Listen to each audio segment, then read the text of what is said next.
Hi, my name is Ashish, and in this video we will see configure data loss prevention policies for Power Platform. Well, while DLP policies in the Microsoft Purview Compliance Portal protect data in Microsoft 365 services from being shared, DLP policies in Power Platform are used to restrict the communication between connectors. A connector in Power Platform is a wrapper of or an API that allows predefined triggers and actions to access the data behind it. So there are three groups we can use to categorize the connectors. Let me show that to you. Okay, so one business is business category, which allows the connections only to other connectors in the business group. Then it's non-business, allows connections only to other connectors in the non-business group. And then one category is blocked, which blocks any connection attempts to these connectors. So connectors can reside in only one group at a time. For example, the SharePoint Online connector can only be part of the business group or the non-business group and not both at the same time. By moving the SharePoint Online and another third-party connector to the business group, you would be preventing users from creating flows and apps that combine these two connectors with any of the connectors in the non-business or blocked groups without affecting the existing workflows that use both SharePoint Online connectors. So to protect data in your organization, you can use Power Apps to create and enforce policies that define the consumer connectors for which specific business data can be shared.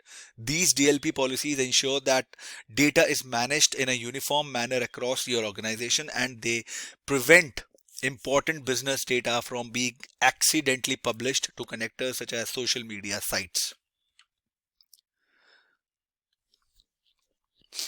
Tenant level policies can be defined to include or exclude specific environments. To follow the steps described for tenant level policies, one of the permissions is required, which is Power Platform Admission Permissions and Microsoft 365 Global Admin Permissions.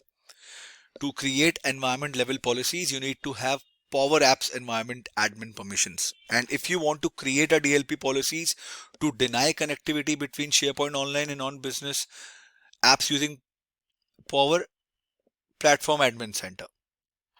So you will have to log into Power Platform Admin Center. So what you would do is you will log into admin.powerplatform.microsoft.com, which is your Power Platform Admin Center. You select policies, then you select data policies, and then you create a new policy by clicking on new policy. Enter a policy name and then click next. Now you have to review the various attributes and settings you can make on the assign connector page.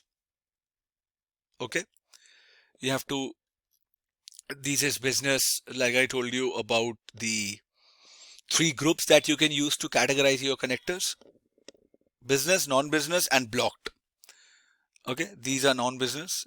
Make sure that you are making the changes or selecting the options or attributes carefully. Now you select the SharePoint connector. Let's say I will search a connector here.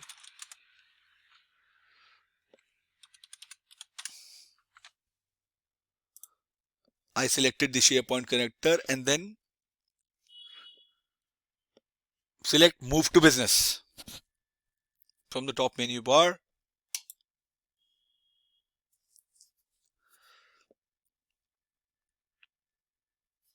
After you have completed all the connector assignment across the business, non-business block groups, select Next.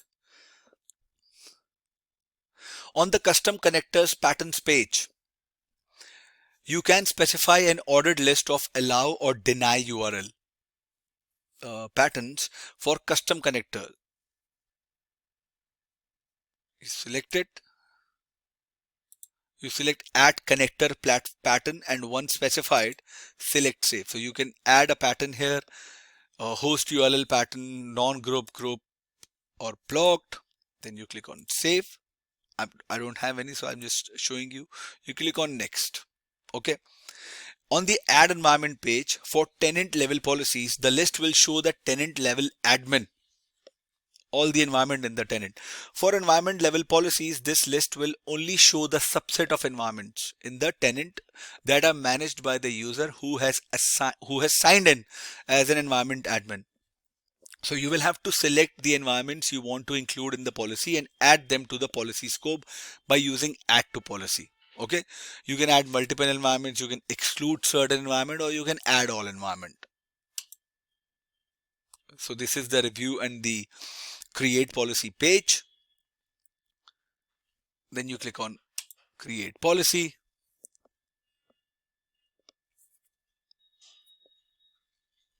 Okay. Or you can use the Power Apps PowerShell module using the new DLP policy commandlet to create a DLP policy for Power Platform. I hope this was informative for all of you guys. If you have any further queries, mention them in the comment section, and I will see you guys in the next video. Thank you. Have a good day.